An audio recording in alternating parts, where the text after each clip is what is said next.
Welcome everyone to I am prone to hyperbole, so I think this may be a historic conversation of talking about this crazy idea that when I first had it several months ago, even I thought, don't even bother wasting any thought on it. But it kept sticking in my head of having a constitutional amendment. Originally, my first thought was to ban pollution, but now I see there's other work going on about guaranteeing a right to a clean environment, but something in the Constitution. And the more I think about it, there's some big problems that I can't, that seem at first insurmountable, but maybe are possible. And I think this will be stuff that we talk about is how do you define pollution or how do you enforce it? But the big thing is how would you pass it? And the more that I've learned about the history of the 13th Amendment is a big parallel to me. And the more I learn about it,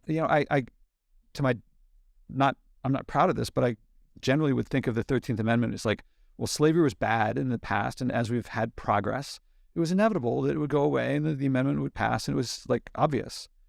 And the more I've learned about it especially through reading Jim Oakes's stuff, it was incredibly difficult and at no point a slam dunk. And then also talking to Michael about what the differences between constitutional law and statutory law and things like that. Well, anyway, I want to get into talk about the constitution, the viability, if it is viable, of a constitutional amendment addressing pollution and addressing the environment. And from a historical perspective, with that parallel, from a legal perspective, and hopefully, if it makes sense to try to do something like this, what the strategy would be. And you're two of the several people. So Tia Nelson may show up in the middle of this. And there's Maya K. van Rossum, who can't make this one, but she's working on a green amendment and has been for at least a decade. Anyway, so I've talked about Michael and Jim, but maybe you guys could introduce yourselves. Maybe Jim first. Hey, I'm Jim Oakes. I'm a historian focusing on the history of slavery and anti-slavery, and more recently, the history of how emancipation was achieved in the Civil War, and as you say, how difficult it was. Sure. And Michael? And I'm Michael Hertz. I'm a professor at the Cardozo Law School in New York City, where I've been for many decades. Before that, I was a lawyer at the Environmental Defense Fund, EDF, here in New York. And I teach and write about environmental law, administrative law, and constitutional law. I may be prone to hyperbole, but I believe this could be a historic conversation. Partly because Jim, in your book of Crooked Path to Abolition, on the 6th chapter, if I remember right, you begin talking about Henry Stanton in, I think, 1839, sitting down to conceive of what became the 13th Amendment. And right. I think it would be worthwhile to share a bit how impossible it seemed at that time, then became, as I understand, yet more impossible. Now, as we know, there's no secret to the ending, the 13th Amendment did pass. And I want to give that for context. And then some of the questions I want to get to later are, how does the challenge of passing an amendment look? Is it possible? Would it be effective if it could pass, or would it be a distraction? Could we succeed without it? Would it help us succeed more? And then there's all these big open questions to get to. I hope maybe in this call, if things go well, maybe we might continue with more calls, or we might find out that not worth continuing, could be. But how would we pass such a thing? How do we define pollution? Can it be enforced? Would we might end up repeating something like the Prohibition? If we stop polluting, let's say we did succeed, would Russia and China outcompete us and put us at a detriment? So there's all these open questions. But Jim, do you mind sharing a bit about Henry Stanton and what it looked like then and how things happened? Well, he was actually pretty optimistic when he gave that speech to the annual convention of the American Anti-Slavery Society in 1839. He proposed a series of laws. Stanton, by the way, is less known than his famous wife, Elizabeth Cady Stanton, who is a a famous feminist, early feminist. But at the time, he was just as well known as a prominent abolitionist who thought about the law and thought about how you use the law to get slavery abolished. And so for him, a 13th Amendment would be the end product of a series of moves that he proposed that the northern states undertake to alter the balance of power between the northern states and the southern states. And so he said, if we ban slavery from the territories and make sure that every slave who sets foot in the northern states is immediately emancipated, and we regulate the interstate slave trade and shut down the coastal slave trade and do all these things and pass all these laws and abolish slavery in Washington, D.C., we will isolate the South, and the northern states have been growing more rapidly. The northern economy is more dynamic than the southern economy. We don't admit any more new slave states to the Union, and we pressure the southern states, beginning with the border states, to one by one abolish slavery on their own. Eventually, slavery will be abolished that way. And if they don't do it that way, at a certain point, there will be enough free states to override the remaining slave states. And he was optimistic that slavery was declining in places like Delaware and Maryland and Virginia, the border states, so that gradually they would do what the other states had done already, which is abolish slavery on their own. And eventually the balance of power between the slave and free states would be sufficient to ratify a constitutional amendment if the remaining slave states failed to do what he thought they would do, given the intrinsic weaknesses of a slave economy compared to the dynamism of the northern free labor economy. And that was 1839, and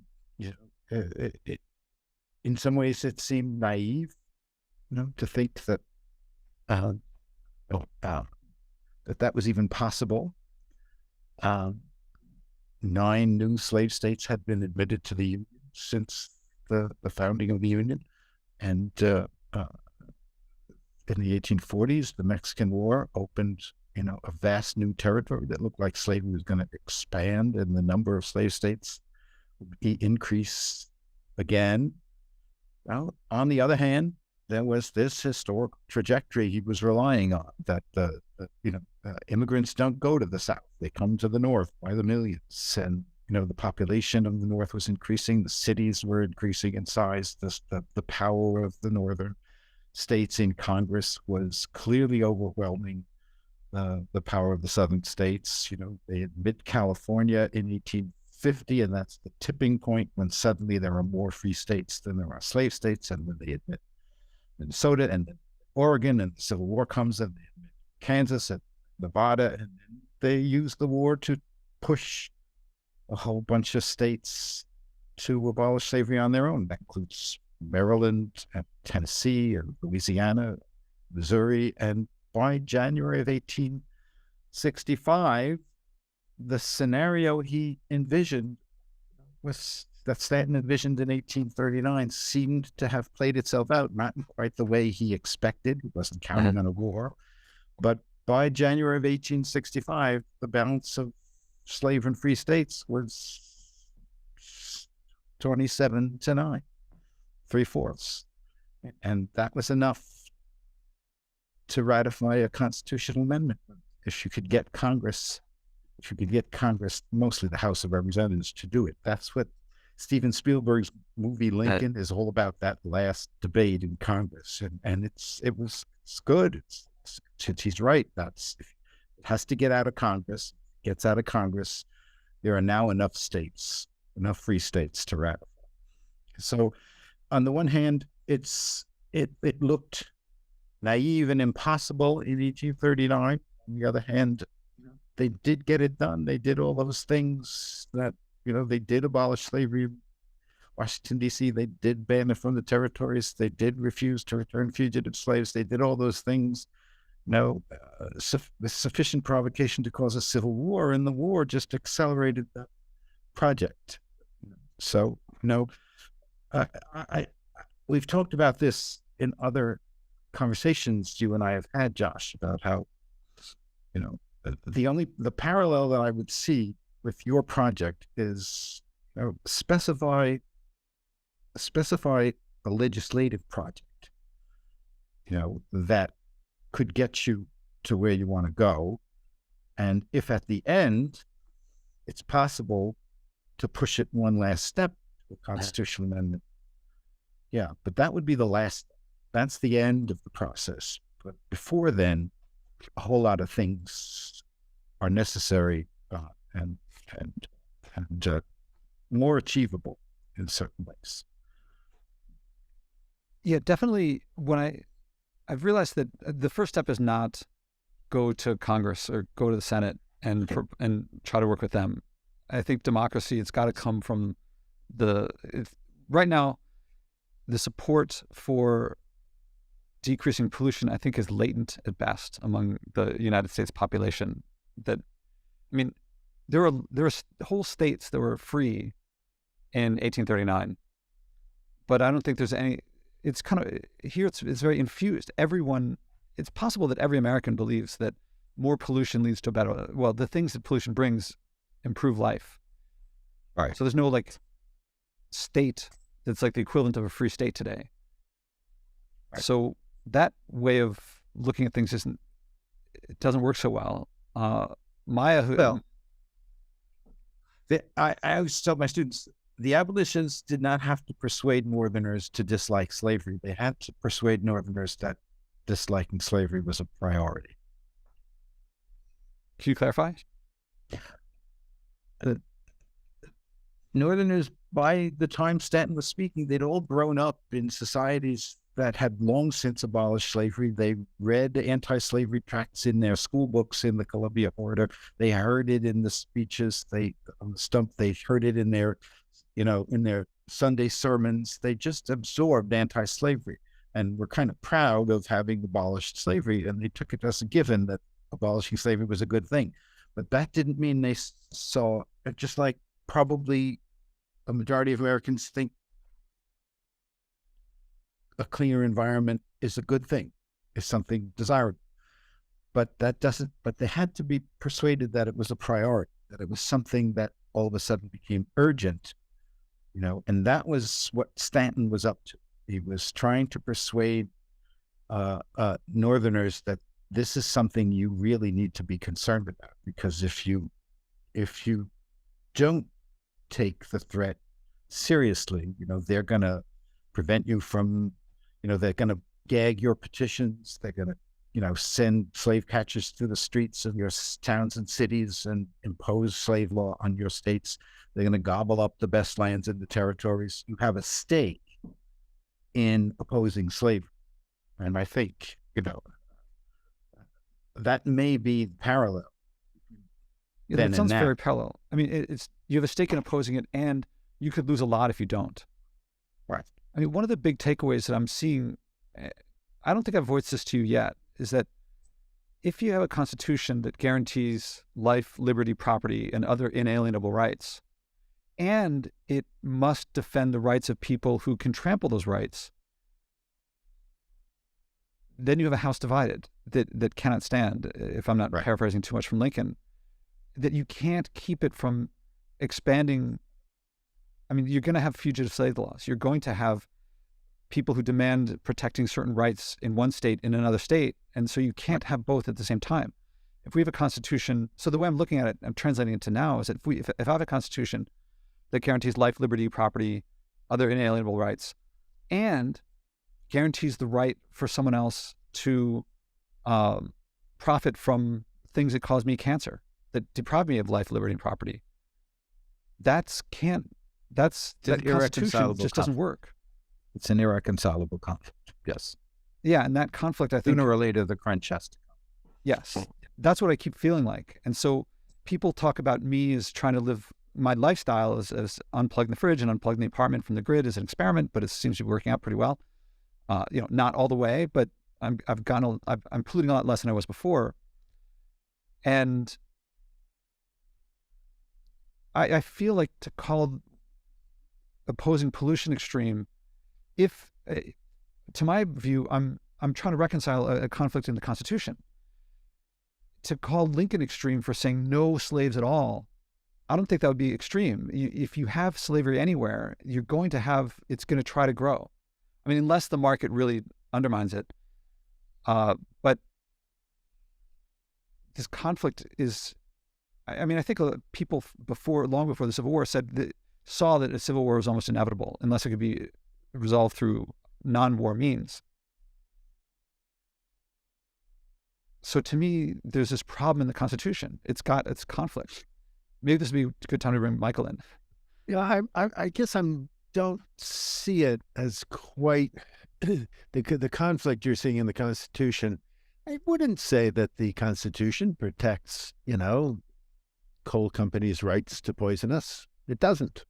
And Congress, and put slightly differently, Congress has full authority to shut down coal plants, right?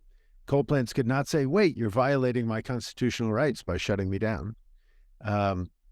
And so there is, whereas there was serious question about Congress's authority and willingness both to outlaw slavery before the 13th Amendment.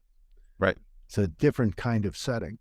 The other thing that, struck me so much about what Jim was saying, at some point along the way, Jim, you used the phrase, they used the war to eliminate slavery in some of these states, right? I mean, without the Civil War, you don't have the 13th Amendment. Is that fair to say? And yes.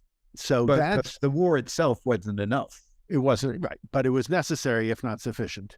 And that's a awfully high price to pay, right? It's a sign of just what a challenge might be. Right. So I actually think it was probably harder to get the 13th Amendment done than it would be to get a right to a clean environment, some sort of environmental amendment into the Constitution. But I think it still would be enormously challenging. And at this present moment, I mean, you've gone into this conversation with the perspective that this is a long-term project, and would be decades away. I think that's emphatically true, because right at the moment, with America politics what they are, and the absolute refusal of either side to give the other one credit for anything, and therefore the absolute refusal to collaborate on anything, you can't get 2/3 of House or Senate, and you can't get 3/4 of the states. Because if one side's for it, the other side's against it, period. And it's just a non-starter. So now that's a particular moment in history, and the divisions, I think, are less profound and built in and structural than was the slavery debate. But it does mean that in the short term, this is just an absolute non-starter. I don't hear you to be saying anything different, Josh. No. Yeah. It's for a while, I was playing around with the idea of making a mission of mine to help pass a constitutional amendment banning pollution with support from all, ratified by, to overwhelming support and ratified by all 50 states. That was like, why not, go for what we want? But then I started realizing some things are outside of my control, and I don't know how much existing industries will protect themselves. I mean, Eric Williams' book on capitalism and slavery talks a lot about how much industries will hang on with what they can, even past their providing, making the world a better place. So I thought, really, I should say, I want to help lead the United States to a place where there's overwhelming support for such an amendment. And that's going to the people. And it may be state by state, but I want to help people realize what I've found, which is that the less I pollute, the higher my quality of life, not lower. And I think most people just as one measure, I think a lot of people consider flying as one flight will bring you to a distant relative. But in my experience, flying in general will lead you to live flying distance away so that you see them less, and it costs more and it pollutes more to see them. Whereas if flying weren't an option, we would still live. I think people say they want to spend time with their family all the time, but I think we want to live a certain distance away, far enough that we can't see each other every day, but close enough that we can see each other on the holidays. Because hard to get that one just right. Yeah. Right. Right. I think that might You have still hit me need to during the call pandemic her. when I was Yeah, at my right. mom's house like nonstop. Right. Right. And Yeah. so if we have airplanes, we'll live flying distance away. If we don't have airplanes, we'll live, train or driving distance away. And if we don't have internal combustion engines, we'll live electric train or biking distance away or horse distance away. But in any case, visiting will be easier. I think there'll be more family, not less. I think businesses, we think, we can enter new markets with an airplane. But flying in general means we all have to compete all the time with everyone everywhere. And so it lowers, it both forces us to compete, but not in a way that increases innovation. Anyway, this is some stuff that I've realized. Right. No, I mean, it's tricky. I mean, I guess I am perfectly willing to go along with the sense that there are net benefits. You sometimes seem to be saying there are only benefits, right? There are no costs. Well, and I don't think that's true. And I don't think you'll ever convince a majority of Americans that it's true. But the net benefits point is enough. Yeah, I think that, there are cultures that don't pollute nearly as much as us. There are indigenous cultures that have been around for a long time. And people look at them and say, well, we don't want to live like that because you get one cut, no antibiotics, you got to amputate, no anesthesia, it's terrible. But they look at us, they remain. And the question on my mind is, can we take the best of our situation and the best of their situation and leave the worst of both and have a better, in every way, situation? And it seems possible. So that might be the same thing as what you're saying about a net benefit is let's keep the things that are net benefits or overall benefits as well. If a lot of people felt that way, I think there'd be a lot more taste for guardrails, for legislation that said, you can't do, I think everyone agrees you can't it doesn't benefit anyone to pour mercury in rivers as we once did. And it feels like whenever, here's a story. When I was in Michael's office recording and we're talking about the Clean Air Act and Clean Water Act, he simply turns and picks it up. And because I think it's your bread and butter. It's like what you maybe didn't even need to pick it up and just quoted it. But it seems like it went really far, and yet it's going backward now. We're peeling back the protections through legislation or through judicial interpretation, things like that.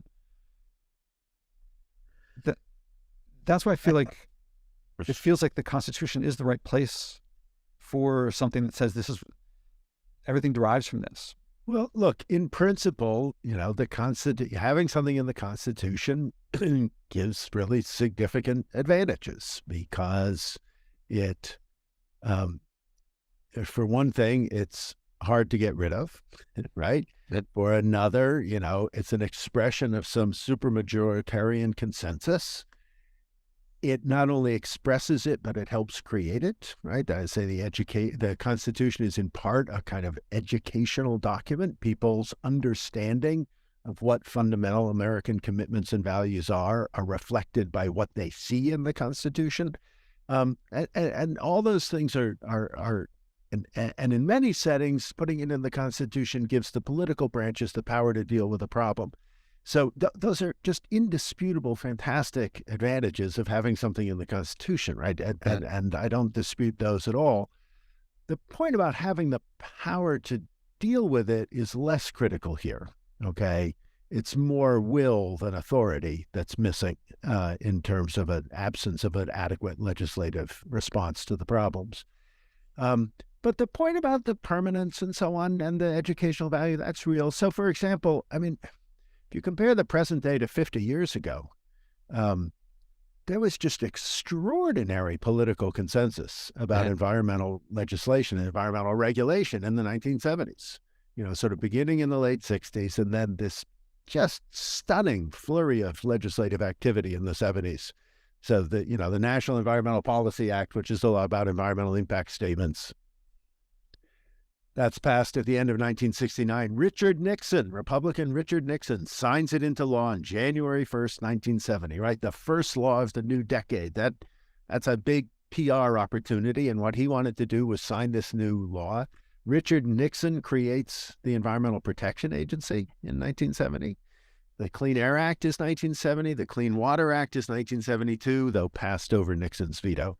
But nonetheless, there was 2/3 in both houses to override the presidential veto of the Water Act.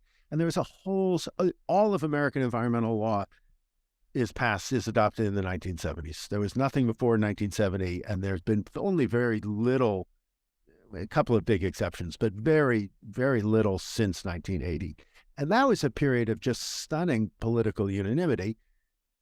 It could be, that was our chance. That's when we should have had a constitutional amendment to protect the environment. People were more focused on the legislative side.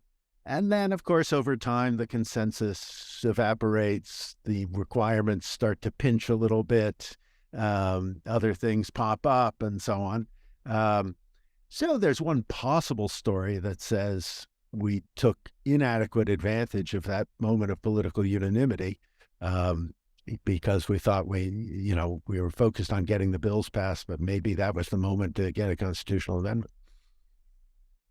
But the history of what happened to the 14th and 15th Amendments in the late 19th and early 20th century is a salutary reminder that even if it's in the Constitution, if the will isn't there, there's all sorts of ways in which it can be undermined. And it took a long time to reverse the systematic undermining of those amendments. And it's also an indication of how careful you have to be about how you would word the amendment, right? Because the 15th Amendment says you can't discriminate in voting on the basis of race, but it did not create a right to vote. Had it said there is a constitutional right to vote for every male in the United States, it would have been a lot harder for the southern states to do what they did at the end of the 19th century, because the wording only said you can't discriminate on the basis of race. But what if you discriminate on the basis of literacy, or grandfathers clauses, or poll taxes, and all sorts of ways that you could systematically get rid of black voters because there was no right to vote, right? They didn't word it the right way in that sense. And a Supreme Court, could, we're not aware of what a Supreme Court could do to undermine rights. So even a constitutional amendment, while it does set a standard, as Michael said, it's not necessarily going to do what you want to do. If the will isn't there, the will has to be there, just as Michael said. I mean, none of these things are self-executing. So. Right. So that tells me that the unanimity, the political unanimity, the bipartisan support. When Nixon passed these things, was he being craven and saying, well, this is what the popular people want? Or did he genuinely believe in his heart? Because I feel like when I read about Barry Goldwater, even some of the stuff, even stuff from Ronald Reagan about some environmental things that they felt, and also about the protections of life, liberty, and property that appeal, I think, strongly to conservatives and to libertarians. Was it genuine support for these things, or were they just like getting votes? Well, I think it was a mix. And, Richard Nixon's a complicated guy and with a tricky psychology, and what his underlying motivations are is, I'm not sure. I can speculate. But so here's one example. It was at least in part, put it this way, had it not been the politically savvy thing to do, whatever personal commitment he had to it would not have been enough to get him to do it. I think I would say that much. And so one of the things you see, so here's just sort of a tiny example. So the Clean Air Act of 1970, which adopted the first limitations on automobile emissions, right? Tailpipe standards. And it's still to this day the most famous example in American environmental law of what's called technology forcing. That is, it is a standard thing in environmental statutes to require polluters to do the best they can, in essence, use the best available technology. But what the 70 Clean Air Act said was invent something. Okay, you're polluting too much. You need to figure out a way to reduce your emissions by 90%. We know you can't do it now. We're going to set a deadline, and by that deadline you have to, or we're not going to let you sell cars. Right? Now, was it a bluff? Yeah, maybe, maybe not. Right? But the car industry said, yeah, okay, we think we can do that. We think we can get there by 1980.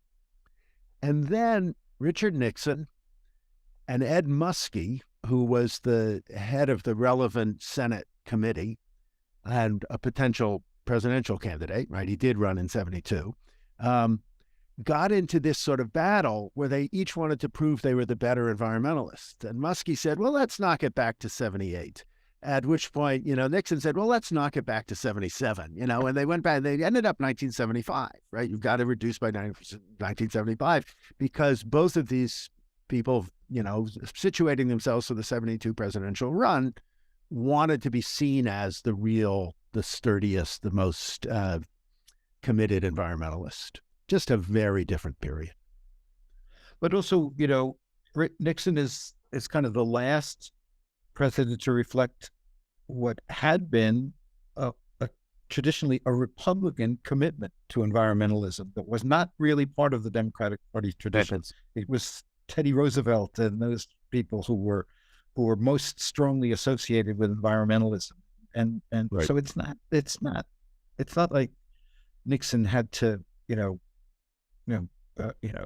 abandon all principle and become an environmentalist. That was part of the tradition of party he was part of, and that was going to change very rapidly with the age of Reagan, things like that. But he really was a reflection of a long-standing Republican Party commitment, and that's why it was possible to get the kind of votes that Michael was talking about in Congress.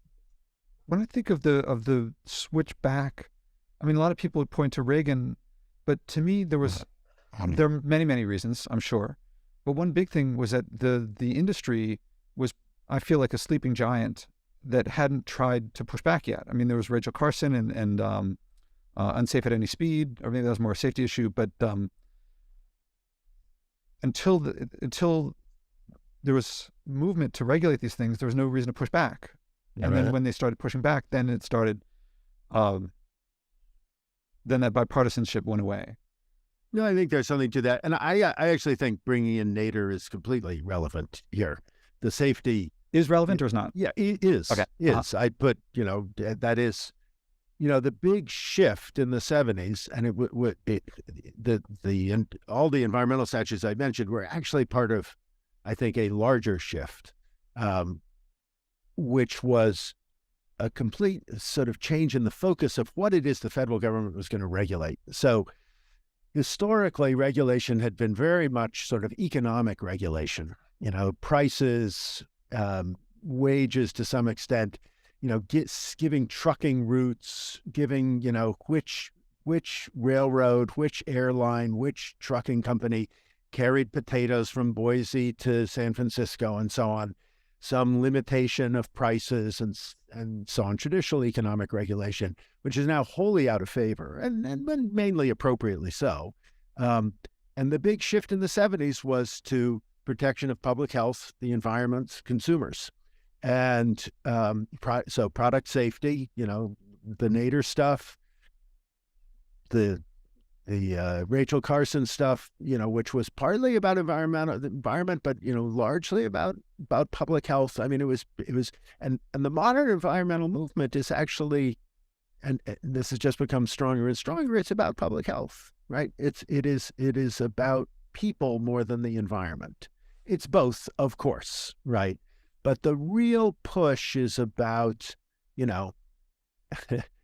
people shouldn't be getting sick from pollution, more than it's about, I love nature.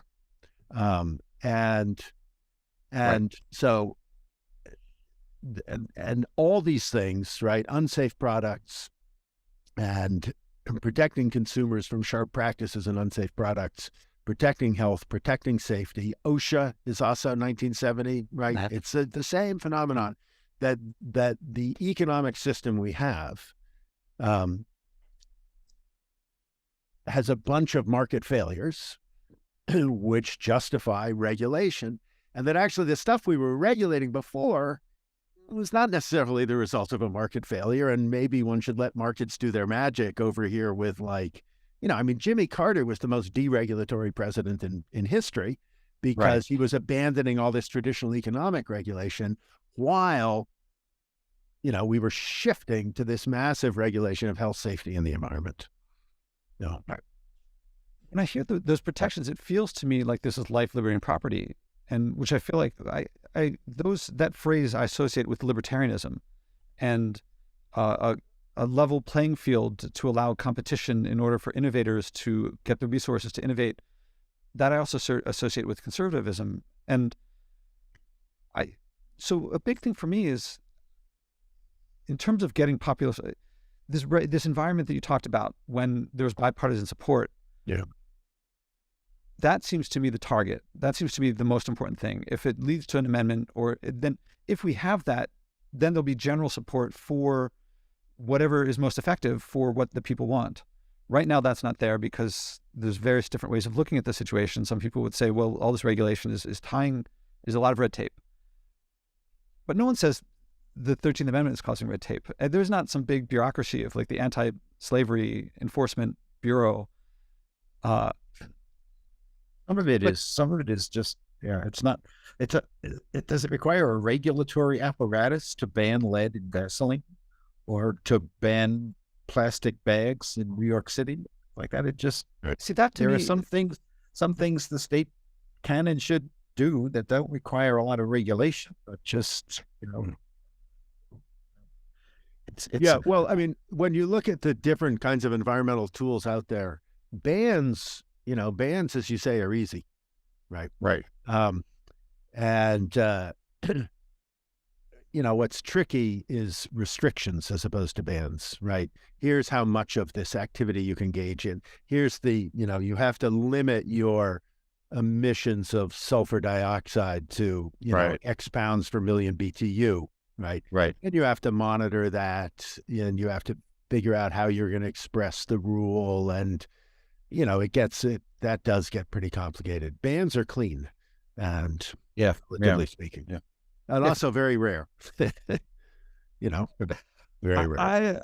I had a question. You Josh, you raised the famous book by Eric Williams on capitalism and slavery, and one of the things that Stanton and others were assuming was that the ordinary workings of a free labor economy would eventually overwhelm the slave economies, which are not capable of the dynamism. And it raises the question for me about what role the capitalist economy now has in making what you and we all want impossible, or ultimately maybe the opposite.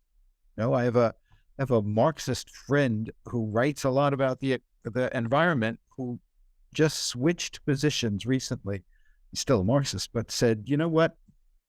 They're figuring out fusion, and they've figured out carbon capture, and it's going to take the state to subsidize these kinds of things. But as he put it to me, the bourgeoisie has figured this out, right? And they know how to do this. And now we have other things we have to worry about. There's a kind of, it's almost Stanton-esque, right? There's something inevitable about, that there's an inevitability to the economic system that he's attributing. And I'm not sure I believe that. I don't really know what's going to happen in the future. But when I think of a constitutional amendment like the 13th Amendment, we think of the 13th Amendment as something, frees individual people, but it also destroys an economic system, right? It destroys a very different way of organizing the economic system of the slave states, and I'm not sure whether a constitutional amendment, guaranteeing, a right to a clean environment, what it would be up against in the Well, economics we live in. I think, Jim, that what you're just saying ties completely into the point you were making before about the amendment has to be interpreted and implemented. And, Right. And so one of the reasons that you could have and enforce an amendment that completely destroyed an economic system is that it was largely destroyed by the war already. And these were Right. defeated states against Yes. whom it was being applied. Right. If we had a constitutional amendment, right to a clean environment or ban on pollution, and we're going to apply it with real teeth, and the result was wild economic disruption, would the courts and would the EPA actually see that through, regardless of how perfectly it was worded? Because it's not just wording, right? Right. I mean, in the real world, probably not. Probably not. No. I'm going to bring in, And I will say, and there are a lot of states and various other countries that have such amendments, and they're not transformative in practice. They're not Is that even, right? but they're not transformative. I mean, if you had to say, look at all the American states and, where are the ones with an amendment and map that against how powerful their environmental laws are, or do that with countries, you could probably find some correlation. But even then, it might not be causation, right? And the same instinct that led to them passing the amendment led to them having strong environmental laws. Right. So it's a hard thing to disentangle. Yeah. so I want to bring in, the point that the anti-slavery folks were making was that slavery was a drag on the economic development of the South, and if you free up the labor system, the South would, enter the advanced world economies and become prosperous and things like that. And it didn't work out that way. Whether it didn't work out that way because they were wrong about the economic system or because the political system hadn't been transformed enough, it's an interesting question. But they were assuming that if you abolished slavery, the economy would improve. And I'm not sure how we would, we could say, there are these market failures, and if you, correct for them legally, whether constitutionally or statutorily, in the long run, the economy will benefit. But if, I don't know. I don't know how it would play out. so Sorry, can I just interrupt for 1 second? Yeah. On my screen, my it face looks a is lot. frozen. Is it frozen on yours too? Yeah, it is. Yes. Yeah. Huh. But I think everyone watching this knows that Zoom does this, and it pops You back think in it's every a now and Zoom then. issue? No. Right. I Okay. presume it is, and it's possible that this is being recorded not on my computer where I'm seeing you frozen, but on the cloud. So it's possible that on the cloud is okay. Is that right? I've And had I ones may where be the frozen. audio was no good, but I Right. heard the audio terrible, but the recording we was fine. Okay. So I'm hoping that that's the case. All right. Anyways, I seem to And- be back. Yeah. Yes. Yeah. Okay. So it looks like if that does Sorry. happen, maybe pop it off and pop Just it. pop it yeah. off and back. Yeah. Yeah. Sorry to interrupt. There are two things that actually it's better that you do that, because then people who are watching, if that is happening, then they know that we're at least have their interests at heart and try to help them out. And all right, so there's two things that are coming up here that I want to talk about that are areas of research for me. One of them, you mentioned fission and nuclear infusion and other technologies, and then also the economic system. And I'll mention these things. I'm not sure if I'll create more discussion or get to a place where we can say, okay, let's, okay.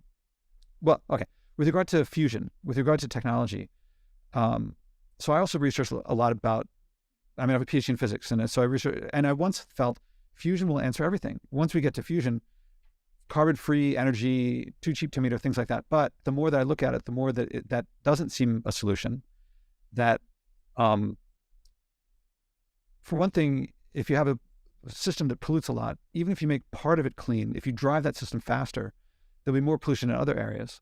But even beyond that, there's a paper that came out by another guest of this podcast in Nature that fusion, you know that nuclear reactors need water to cool them, meaning that they heat the water. So whatever you do, you're going to create excess heat. And right now, industry is creating a bit of heat. Now, compared to solar radiation, it's very little. But exponential growth, we humans are very poor at understanding exponential growth, even we who understand exponentials. And 29th day. yeah. And so for people who don't know, it's like if you have a pond that's being covered by lily pads, and every day it doubles. When I found the 30th day, it's completely covered. What day was it half covered? And you're tempted to think, well, it should be 15 days, but it's the day before. And so the day before it's completely covered. You have no sense that it's about to be completely covered. And exponential growth is like that. In the case of, if we have industry that is growing by a certain percent a year and is producing some measure of heat, even assuming the most decoupling you could imagine, we're still physical creatures, then the time it takes for the industry heating the globe to be comparable or match what the sun is heating the globe is on the order of a human lifetime, less than a human lifetime, if I remember right. Look up, I'll put in the notes the link, meaning that even a fraction of that would be heating the globe up yet faster. And we're like 1.5 degrees, 1 degree, 1.5 degrees. So fusion doesn't solve things. Fusion just delays, it creates a different type of pollution that we have no way of getting around. If we knew how to get rid of that heat, we would, but we don't. So I propose fusion not being a solution, that we, for the sake of argument, consider that fusion not be a solution. Now, carbon capture. Again, that would only address climate. It would not address deforestation, aquifers being depleted, things like that. And if you say, well, we can desalinate, well, then we're taking energy from other areas and the economy gets hit in lots of other ways. And if you put it all together, my understanding is that it would be nice to imagine we could solve this, we could solve this, we could solve this, we could solve this. But it when you put it all together, it doesn't work. Right. Then the other thing is about, you mentioned capitalism, Marxism. I've also been getting a lot into anthropology, and this is kind of fun. And from an anthropological perspective, most of human history, we lived as what's the term? Immediate return hunter-gatherers. There was great equality among old versus young, male versus female, and that's how it was for most of the time. And then in the past 10,000 years or so, hierarchies formed. How did hierarchies form? My understanding is that they formed through two conditions. When there's a resource that can be controlled and there's no alternative to it, then one group, if they control that resource, they're going to form a hierarchy and subjugate the others. And that subjugation tends to persist. So when I see a hierarchy, I tend to think, well, what's the resource that's being controlled? So in the slave South, there were huge, cotton would be the big one, that and access to weapons and a legal system, that enabled a hierarchy to form. And as long as they could control that resource, they were very stable. Whether it's good or bad or right or wrong, it's still stable. We today have an economic system where fossil fuels and this would be augmented by fission and fusion. It makes a very stable, whether good, bad, right, or wrong is another story, but a very stable economic system that's very difficult to displace. And its hierarchies tend to lead to subjugation and tend to lead to suffering and things like that. So to me, one of the big issues is, as long as we have this resource that we depend on that can be controlled. If you can control the mines and the wells, where you're getting the uranium from and the materials for the batteries and things like that, then a small number of people can control everything. Can create I should not overstate things, but they can create a very stable system that's very difficult to displace. If we don't need that resource, then that dominance hierarchy goes away.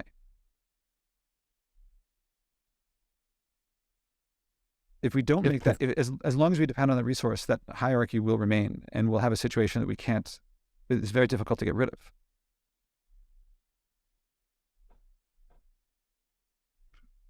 I don't know if I've gone too far afield.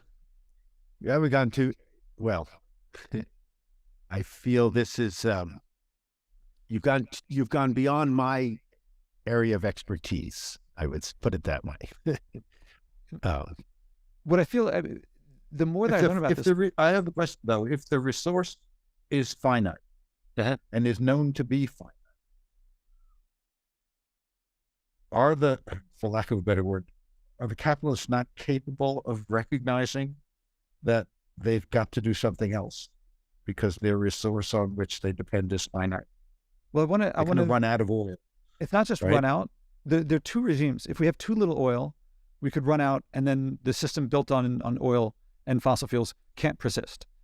Right. And then you could say, well, if fusion would happen, then while there's issues of exponential growth, still you end up using stuff up. But there's another regime in which there's too much because we pollute. So the system can choke itself to death as well. Right. So if we have too much, that's also an issue. So some people say running out of oil, running out of fossil fuels would be helpful because it will stop us from choking ourselves to death. Not choking, but poisoning ourselves. So it's not just having too little; it could be having too much. My question is more about. So can a market get around that? And there's another movie you talked about the Lincoln movie. I don't know if you saw A Beautiful Mind, where he realizes that John Nash is stumbling onto game theory and realizes that there could be a better solution, but if there's no way from this point to that point, you may never reach that point. So I believe that we find ourselves in a very stable system where, yeah, in principle, there may be a better solution over there, but we can't get there as long as we have this very stable hierarchy created that's based on controlling this resource.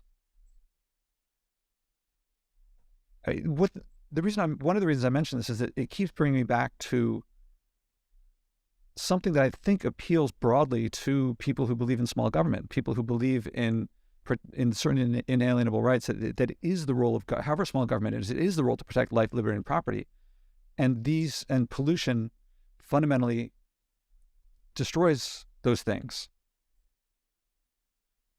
Now, I've mistakenly, Michael, you corrected me early in this conversation about how I felt like the government, the Constitution does offer some protection to a fossil fuel company that has certain value. To me, it seems like they would say they have a certain value in their assets based on what they can extract with them. And if the government were to say you can't do that, they would say, well, you've taken away a lot of our value, and they would fight back and to protect and they would fight back, but their constitutional arguments are pretty narrow and limited and not likely to be successful. I mean, there's an extraordinary amount of regulation in place as it is. It's inadequate, but it's enormous and expensive. The compliance costs for contemporary environmental regulations are, just breathtaking. And, if there was a meaningful, and lots of people have been put out of business, right? And there's not a really good constitutional challenge to that. I think the bigger thing is, when you say, well, the small government people, the conservatives, the libertarians, there is a fundamental difference between people whose view, most rational people will say there's such a thing as too much pollution. And most rational people will say if the market is left alone, it's unregulated, it will almost certainly produce too much pollution. And it's appropriate to regulate, to restrict polluting activity because, pollution is a classic externality. It's a classic market failure, right? Most mainstream economists would say there's also such a thing as too little pollution. You can overregulate, right? If your only concern is getting rid of pollution, and you don't take into account the benefits of the polluting activity, you're going to lose, you're going to come out behind. It's inefficient. You want the right amount of pollution. And that's just sort of the fundamental divide between folks who approach these questions in terms of efficiency and folks who approach them in terms of values / ecological / human health harms. And who think that you can't put a price on human health. We should leave nature alone. Less pollution is always better, right? By definition, if you can pollute less, you should. And, that's sort of the Spodek position. But most people aren't there, right? And, if you go to public policy schools, most people aren't there. They're more in the we should have the right, and perfectly happy to say markets will overpollute, and perfectly many of them happy to say we still are allowing too much pollution, but would think that it's a wrong-headed goal to say we should eliminate. That's just sort of a fundamental public policy divide, and it's about two different views of the world. And the more mainstream view is there's such a thing as too little pollution. Now, to my ears, that sounds like what people said before, that some people said, well, we should regulate slavery and we should have it in some places, not others. And when I hear, Right, and then the question is, are these equivalent kinds of problems, right? And there's obviously a central moral dimension to the slavery issue. And it's less obvious there's a central moral dimension to the pollution issue. For many people, there is. And maybe those who deny it or benight it, but it's not built into the debate or the problem. well, there's the moral issue, and there's another issue, which is that if it's, is it something that can be contained? Like, it feels to me, and you guys might know better than I do, if you have slavery anywhere, you just can't contain it. I mean, it may be that if it's inefficient and it may die on its own, but if it doesn't die on its own, then slave owners are going to want to be able to travel to states that are free states and come back and still own their slaves. It feels like if you have slavery, the slave owners will try to expand. They will. I'll let the historian answer that one. No, and I think I'm with you, Michael. I think that there's a certain way in which the analogy fails because the problem of slavery is just fundamentally different in some way from the problem of pollution.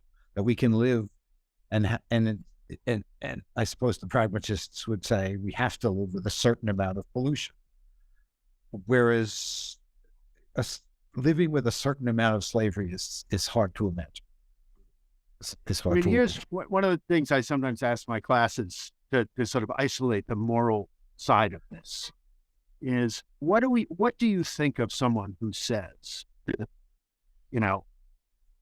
who drives a Lamborghini or a Hummer, okay? I don't know if they still make Hummers, but just an outrageous polluting gas guzzling monstrosity. And who says, Hummers should be illegal. Okay? Hummers should be illegal. It's crazy to allow people to drive around in cars that are this wasteful and this polluted. But unless and until they're outlawed, I'm going to drive around in one. I'm not a schmuck. And what I do makes no difference. And this becomes a question, Joshua, very much about your project, right? Yeah. The way you're living your life.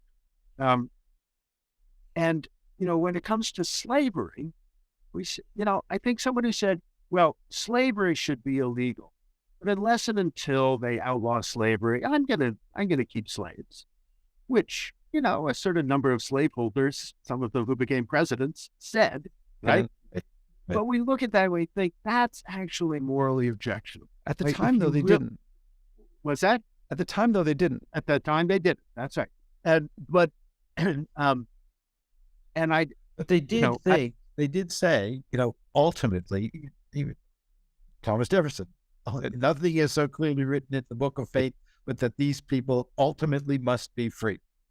Ultimately, there can't be any slave. Jim's book, The Ruling Race, which is about the demographics and the beliefs of slave owners, to me, there's a quote in there,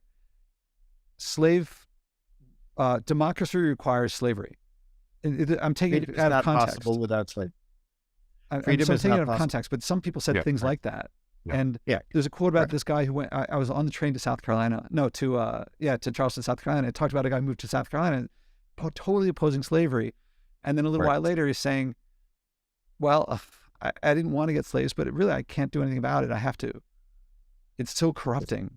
Right. Well, we would say corrupting, but I think they wouldn't say, well, some of them felt corrupting, but others felt like we would look at it we would look at it and say, the proof of its corrupting nature is how corrupted they were that they could say this, right?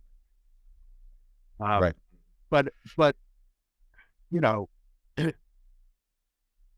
part of the issue about environmental problems is that the profound environmental crisis we're in is the product of a gazillion individually trivial actions. And impressive though how you are living your life is, Josh, it's not directly having an impact, right? Because Right. what you do or don't do doesn't matter, right? Divided by 8 billion, it's zero. Exactly, right. Now, and so there are two ways. I as I understand, and now you should really explain it, that you have two ideas or two justifications. One is essentially the moral one. This is how people should live. It's kind of a Kantian point that the moral thing to do is the thing that if everyone did it, that would be right, right? And the second is you actually think it has strategic benefits. That as a model, as a goad, as an inspiration, as something that will gather steam, right? A few people, and then generally more and more, will in fact directly change. It will in fact get to a point where it will be big enough to have an impact, and/or it will lead to voting and political change. And those are two very distinct kinds of justification. So, But I don't want to put words in your mouth for why you live the way you do. yeah, broadly speaking, I don't want to hurt others, and I don't believe you can pollute without hurting someone else. Well, in today's world, Yeah, though your pollution doesn't hurt anybody. It's not measurable. Everybody, no one. Jim and I are not better off because you aren't polluted. here's a question I've been asking people lately: is imagine someone. All right, I'll grant you that. I'll grant you that my difference doesn't make a difference.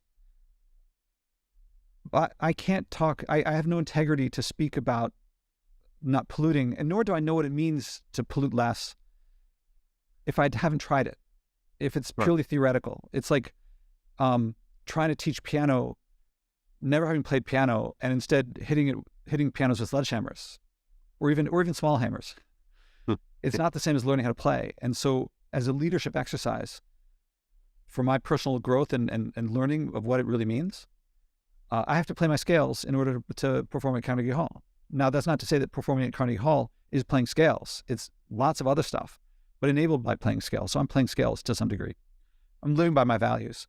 But it's the leadership exercise. What does it mean to play Carnegie Hall in this context is to lead large groups of people to want to change, to embrace it as something that would improve their lives.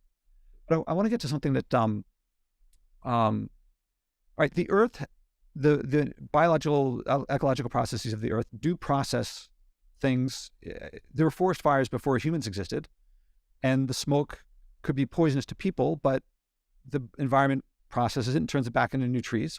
I mean, and I want to say before humans because lightning could strike trees, and likewise animals poop before humans were existed. So that's not necessarily, that's something that Earth can handle.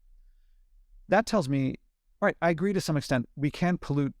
If pollution includes things like smoke and poop, yes, certain amounts are fine because, and perhaps there could be some formula that could be figured out relative to size of the population, relative to whatever's in. But there's some things that can't be reversed. There's some things that like never existed before humans, like the forever chemicals, PCBs, plastic. I mean, on a scale of 1,000 years can break down, but in the meantime, it's pretty toxic. So it does seem some things accumulate, and maybe it would be, maybe zero is the right amount for some things. And other things, maybe there'd be some complicated formula, but I would be comfortable saying if ever in the United States dropped 90%, as I did in under 3 years, and found that it improved their lives, I'd be pretty happy with that. Maybe it's not zero. Maybe there'd be some amount that would be okay of the things that nature can reprocess. Because I also think that if say 330 million Americans drop 90%, or just say like 200 million drop 50%, I think that at that stage, there'd be a lot of major beliefs that would have shifted, that people would not just think, we must do what it takes to make progress. Progress I put in quotes, but what they believe is progress. And if that ends up polluting, so be it. But I think if we all dropped a lot and found that, maybe we didn't need to do that, and not just efficiency gains, because efficiency can just accelerate a system, but also just lifestyle changes to where we don't live flying distance apart, where our cities have, don't have so many highways in them, and instead are walkable and rideable, and people feel like, oh, I like that more. So if I take my goal, maybe some long-term out beyond my lifetime 0, but within my lifetime enough that we feel like, oh, this is like we've changed, that may trigger a change of values widespread.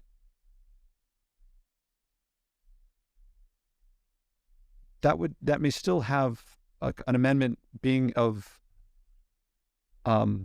symbolic value, which from a leadership perspective is not 0. I mean, flags, for example, are very valuable. Uniforms are very valuable. And symbolic value can be very important. There's always a question. You early on in this conversation brought up the question of opportunity costs, right? You want to know right at the beginning, is it worth doing? Because everything has opportunity costs, right? Are you better off pouring effort into something with symbolic value or pouring effort into something with, tangible direct value? I mean, a classic one in environmental, every once in a while someone says, you know what, EPA should really be a cabinet agency. We should have a Department of the Environment, it should be part of the cabinet. And that's of absolutely no legal consequence whatsoever. Right? Just doesn't matter. Give EPA no more actual legal authority in any way. But it would be some symbolic indication that we care about environmental protection, that this is an agency that is central to the well-being and governments of the country as all the other departments. I've always thought that that's a misuse of political chips to try and accomplish that one. Okay, that's one where it's so purely symbolic, but would actually be kind of a lift. And of course, the thing about getting people to do anything, including symbolic, is once they've done it, they say, okay, that problem is solved. And it makes it harder to do the next thing often, rather than gathering momentum. It might gather momentum, but more often it's that they've done what they're going to do. So, would I rather there was a Department of the Environment that all other things being equal? I suppose so. But, that one feels symbolic in a kind of negative way. Constitutional amendments are symbolic because, as you just said, as I said before, and in a more substantial way, there's something of real value there. I agree. Right. Well, So, Josh, I wonder. I think there's real value also in modeling behavior, but there was a movement among abolitionists, for example, to boycott slave-produced goods. Right? Don't use sugar. Don't wear cotton clothes, and it ultimately flagged that it's not what worked. Right? And I wonder if the model you are living is going to have the opposite effect, that people are going to look at what you do, the way you've chosen to live, and say, that's inconceivable.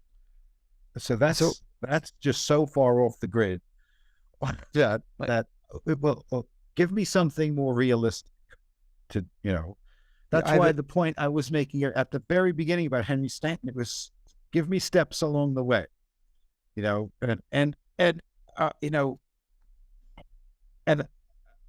I'm not a libertarian. I think, bans are easy, but regulation is necessary. And I'm prepared to have, the state step in and, I don't know, make things that are now not market feasible because the state is subsidizing carbon capture or something like that. It's not the ultimate solution. It's not the end, but for the time being, it might just stave off something. In the meantime, we'll do other things, but, step by step. But 90% off the grid may just strike people as, well, it's the problem I said that we discussed when you sent me the New Yorker order. Yeah, it made you seem more eccentric than I think you are. I appreciate it. Yeah. And I got a lot of that. And I was really, so I said to that reporter, I know that the talk of the town is about, look at this quirky, eccentric person. And I wanted to make it clear. I made it clear to him, I'm not doing this for me. I'm doing this as a leadership exercise. Right. And he said, okay, bring bring in some leadership clients. And I got a guy from BCG, and I got a guy from Exxon, and I got a guy from another oil company I can't say the name of, but it's an Exxon peer. And they all said to him, working with Josh makes working on sustainability enjoyable and rewarding. And they all said in slightly different words, what he does is essential and no one else is doing it. And that did not make it in. He just wrote about, he said, okay, here's this quirky guy. What I'm doing, and one of the other big things I'm working on is my book and how to get this message out, is in corporate speak, it's a mindset shift followed by continual improvement.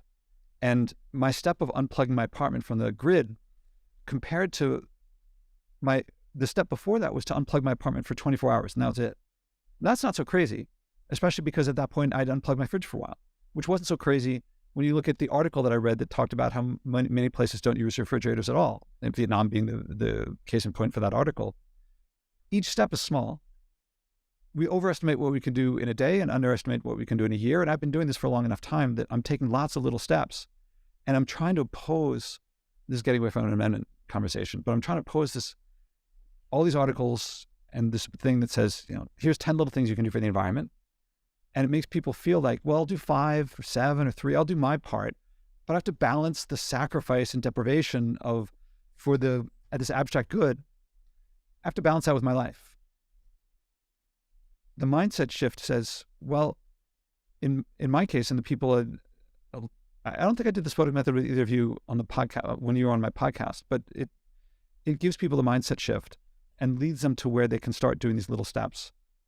So if I don't say ever and do what I do, copy me, it's you can do in your life, in your way, in improving your life, you can achieve for yourself, for you, what I've achieved in my life, but it'll look in your life differently. But you will find it an improvement if you'd like clean air, clean land, clean water, things like that. But it has to come from where the person is. So I'm struggling with the media. Please don't just represent the superficial thing that you see at the top. That would be like, it would be, using the Carnegie Hall example, seeing someone playing Rachmaninoff and being like, well, I don't even want to start playing piano. You start with scales. And I want to get people to realize if you play scales, you will reach that level. Maybe you'll play jazz or pop instead of Rachmaninoff, but I'm not saying do exactly what I do.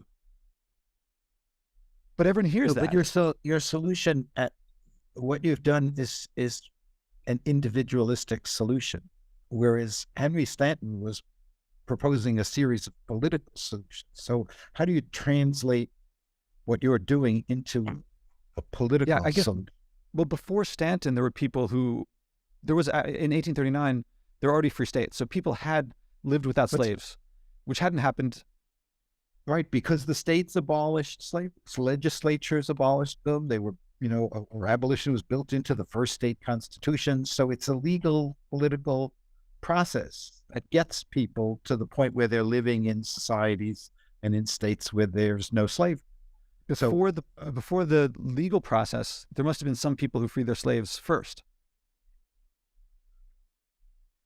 Well, there are always people who freed their slaves, but I don't think that's where abolitionism doesn't come from people who freed their slaves. Well, I'm not saying, I'm just one person acting as best I can so far. Right. And right. I understand that. It's just the question is that it's a two-pronged question, right? To what extent is the model you are presenting, and you're presenting yourself as a model? That's all I got so far. That's all I got. I'm not done. But I think you're saying I want a political. Everything I've been writing for the last 50 years is to say, William Lloyd Garrison can stand up and shout that slaveholders are sinners, and we need moral suasion. But the fact is, it took a political movement, a series of political. I'm not opposing a political movement, nor in any way am I saying. So let me ask it this way. So hold on. Wait, I gotta say this. All right.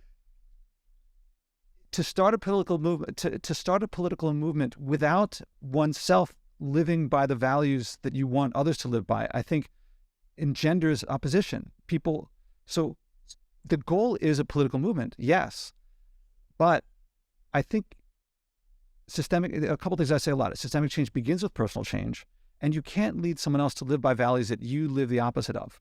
So when Al Gore starts a political movement, but himself doesn't live by the values that that movement would lead to, he gets people to say, well, you don't do it, so I'm not going to do it either. And also, if when I first started doing these experiments of, say, avoiding packaged food, there was a part of me that said, I hope it doesn't work so that I don't have to try. Right. Only when I found that it improved my life could I then act. But this is not where I want to stop. I do not want to stop here. I want to engage community. I want to do those things. But I felt like this was the first necessary step. Not sufficient, but necessary. Let me ask Jim's question slightly rephrased. What I think is Jim's question slightly rephrased. So your little tagline is, correct me if I'm wrong, individual action leads to systemic change. Is that how it goes? It Is the can. step towards. You won't get systemic change without individual change, but that doesn't mean that individual change will lead to systemic change. I'm just wondering what the mechanism is. The key How do we mechanism get is that if you from the don't, individual action to the systemic change? What's the mechanism? the big thing is that if you don't have the individual change, you don't have systemic change. I mean, it can happen through other means, but you can't deliberately make it happen. So it's a block. Yeah. I think that it fuels the opposition to say, you should do this, but actually what I'm doing is so important that I have to not do it. Because no one thinks that what they're doing is unimportant. So if I say, pollute less, but what I'm doing is so important, I must still keep polluting. Everyone else says, well, what I'm doing is important too. So I think that leads to a lot of people saying, everyone should stop polluting, but I won't. But I'll tell other people to. So part of what I'm doing is out of frustration. I think that we need, to me, I don't know if I'm overstating this, but it feels like people owning slaves saying, don't own slaves. Well, I mean, for one thing, those statues get taken down by future generations. Those names get taken off the buildings. But I think it also slows things down. I mean, Jefferson comes to mind is how did people feel about Jefferson, his racist beliefs, and owning slaves while speaking about freedom for everyone? Could he have been more effective had he emancipated his slaves? I'm less bothered by hypocrisy. I know if hypocrites are a dime a dozen. Yeah, it's not hypocrisy. If you don't have, the inability to live up to your ideals, to advocate things that that you yourself can't in the immediate present live by, doesn't strike me as a problem. It's not so. It's not. I'm not saying they're hypocritical. I'm saying that they lack credibility. Or also another big thing is they're ineffective. Yeah, and also they don't know what they're talking about. The analogy I use here is I can tell someone, if you want to build muscles, go to the gym. Lifting the weights, there's a whole, what happens when you get injured? What happens when your friends say, oh, you'll never achieve that? What happens when, diet and sleep add up, factor into it? There's all these other things. And what happens when you feel like giving up? Yeah, but you have over the course of the past hour or so, invoked life, liberty, and the pursuit of happiness several times. That's, you're invoking Jefferson, right? It doesn't bother you that you're invoking Jefferson. It shouldn't bother you that you're invoking Jefferson, Yeah. Well, actually, he kept invoking life, liberty, and property.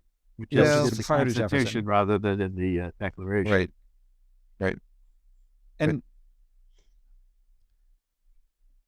so it seems to me that, so we're getting close to the end of the allotted time. And I feel as if there's definitely no slam dunk that a constitutional amendment on a right to a clean environment or banning pollution, no slam dunk, yes. Look, having been sort of dubitante, let me just say a couple of things about it. One is there's more interest in one or another version of this idea now than there has been at any time in the last 50 years. That is, say, there is a trend.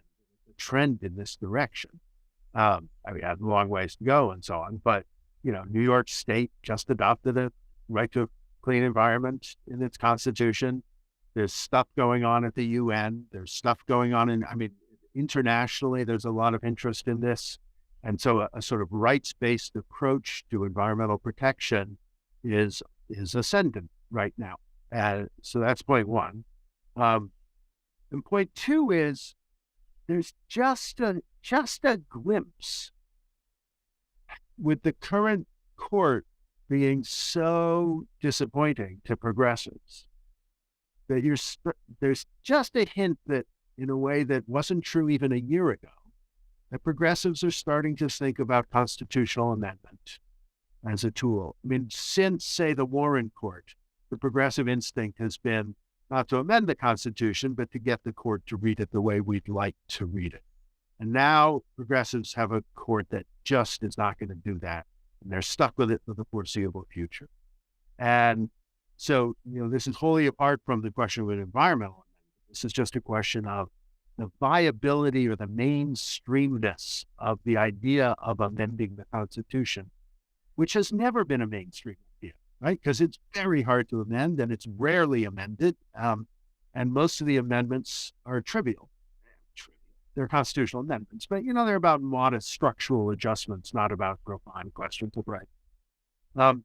And I do think that, like I just said, there's going to be a conference in the middle of February at the NYU Law School about constitutional amendment. Should we start paying attention to amending the Constitution, given the situation we find ourselves in? I think that you can see. So in those two ways, one specific to environmental amendments and one about kind of interest in constitutional revisions, constitutional amendments generally, given that the mechanism of relying on the court to read things broadly or in the way we wish is off the table for now. I think that, you're a little bit on the side of history right now. And things are moving. How far they'll go, always one never knows. But there's a perceptible shift in the direction that interests me so much. So I feel like from my very first thought of banish the thought, it's also not a huge slam dunk no. But if someone had to pick one or the other, I think most people would go, you guys would, it would be like, probably not work on it. But there's a bigger issue, which is strategy and how this fits in, and a big one is how I am perceived. Am I blowing people out of the water with having gone so far? Or to my view is, how do I explain myself in such a way that people say that's achievable? Right. Like the way that I think hopefully people would look at like a basketball star and say, well, I better go do my dribbling exercises if I want to get that good, as opposed to, oh, they're so good, I don't even want to try. Right. And that's independent of an amendment. Right. And okay, there is a way in which, if it were me, it's not that you need to change anything you're doing. It's that I think presenting what you've done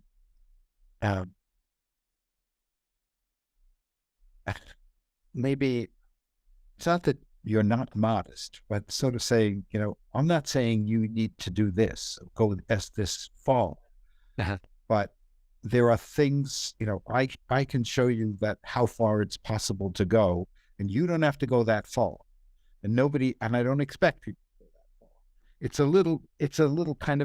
It's kind of individualistic version of the point Michael made earlier, that you're not going to get people to accept no pollution, because some pollution is necessary, and you're showing how far you can go, but you don't need to present this as a model for where everyone should or has to go. Yeah, my PhD, I had a choice in graduate school: theory or experiment. That's a broad difference in physics. And I went experiment. And the goal of an experimentalist is to find a theory and show something that theory believes is impossible, because then the theory's gone, and that send them back to the drawing board.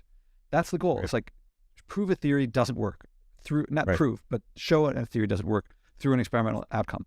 And so if someone says something's impossible, it's impossible to improve life without using more energy. Right. It's impossible to live without pollution. Then I want to show, all I need to show, if something says something's impossible, I need one case to show that it's possible. So that's kind of what's one of the things that's driving me. Exactly. But Right. most people aren't looking at it from that perspective. Right. Right. Although to me, I guess once I needed to prove it to myself because it could have not worked out.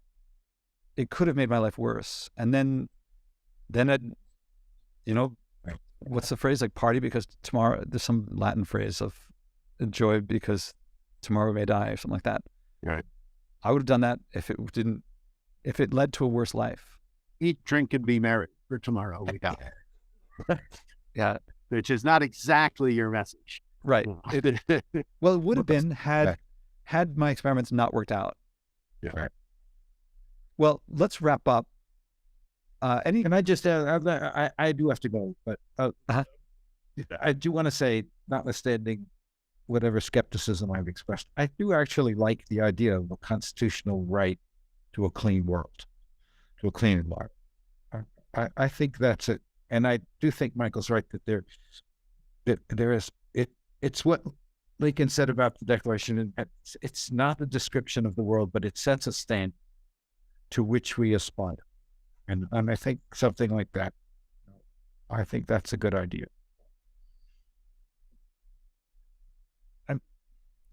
If this opens things up instead of wrapping things up, tell me, but you distinguish between the 13th Amendment doesn't guarantee a right to, you said a clean environment or to a healthy The environment. 15th Amendment doesn't create a right to vote, which I wish it had. And I think a right to a clean environment is, That would be more effective than I a wish 13th the Amendment style. Constitution was more explicit about a right to privacy than it is, but it isn't. It's pretty unexplicit. So Right.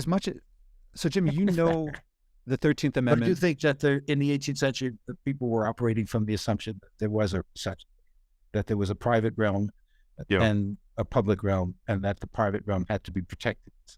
They just didn't put it in the Constitution. It wasn't framed that way. Yeah. Anyway, so that's another issue.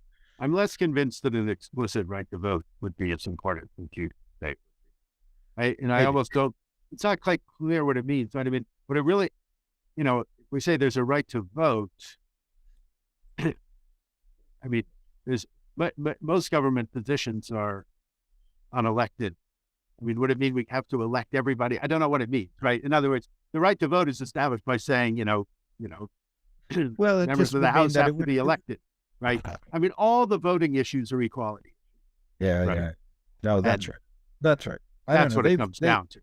They may well have found other ways. They probably would have found other ways to get around. I mean, it would violate. We could say it violates the right to vote that we don't. The Attorney General of the United States is not an elected position, right? Whereas what we thinking really more- care about more, is an equal does it franchise. violate- We does it we violate- don't say we have to vote on everything. We insist that the Yeah. franchise be equal as it exists. Yes. So focusing, as all the different voting amendments do, on equality Right. is really, in fact, focusing on the key problem. Concern. Now, Right. Jim, when you said you would like that amendment, I know that you can quote the 13th Amendment backward and forward. So were you you would prefer an amendment guaranteeing a right to clean environment over one banning pollution? Yeah, I think so. But I can't say I've thought it through well enough. Okay. And Michael I just will threw do- a monkey wrench in my thinking. I mean, both of them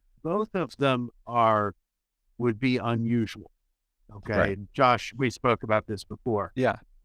The ban on pollution, because for slightly different ways, the ban on pollution would be unusual in that, one's basic understanding of what the Constitution does is empower and restrict the government, not empower and restrict private activity.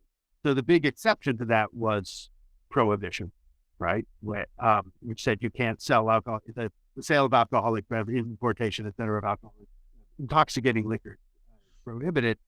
But even that, required implementing legislation. The Volstead Act actually made that effective. And the right to a clean environment is a little off because,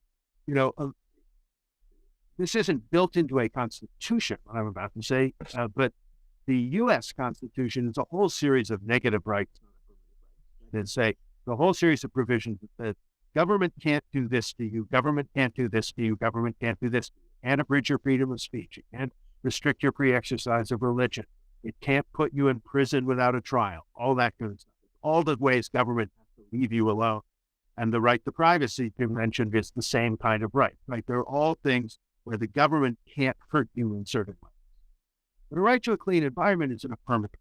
It's something the government has to do for you. And there was a point in the 60s and 70s where people kind of thought that the U.S. Supreme Court might start creating some affirmative rights. And it's a very much part of the political discourse. We talk about a right to education, or a right to a living wage, or a right to health care, or a right to a clean environment, as if they exist somewhere. But they don't exist in the U.S. Constitution, and it's a quite outlier concept. That lots of European constitutions have affirmative rights. And I don't want to be heard to say there's something inherently unacceptable or inappropriate about affirmative rights, but it would be a very kind of bold outlier in the context of American constitutional history. So Thanks. I'm at the edge of my seat, and we're out of time. I really have to go. Yeah. Okay. So, all right. This is really fascinating, though. Yeah, thank you both very much, and Sure. we'll follow up offline. And out of Jim, you got to go, but I'll talk to you both soon offline, and Okay. maybe again here soon. We'll see. Thanks, Thank you guys. so much. Thanks again. Bye.